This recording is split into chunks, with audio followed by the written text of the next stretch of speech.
The last thing I want to say about bosses and stories is to share, is to really kind of model what I said. Before we share what we know, we should share how we learned it. And I want to share how I learned the power of story. I had a boss many years ago. His name was Joe Ford. He was one of the most natural storytellers I've ever seen. At the time, I didn't see it as that, though. He told stories about other people, about other sales reps, about his family.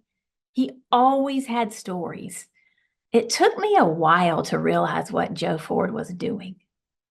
He was investing in me in a relationship that would go long past sales manager, sales rep.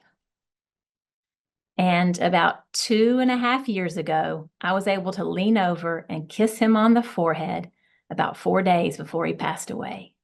We kept that connection way past that career. And he is the one that taught me the power of story. So the question of today was, why do great leaders tell stories?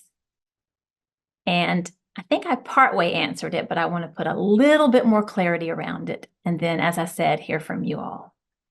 I mentioned that when we tell stories, it builds trust and it builds connection. Why does that matter? I mean, can't we just go to work, do our job, listen to people that want to be listened to, and get back at it? We can. We absolutely can.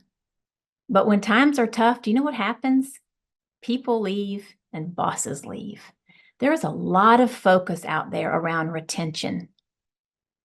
And when we show up not only to listen, but also to share our experiences and our lessons through stories, it builds the kind of bond that I had with Joe Ford.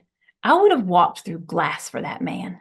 Whether I wanted to stay there or not, I would have walked through glass for him. I wasn't going anywhere because he believed in me. That's the power of story. It grows performance and it helps people to grow.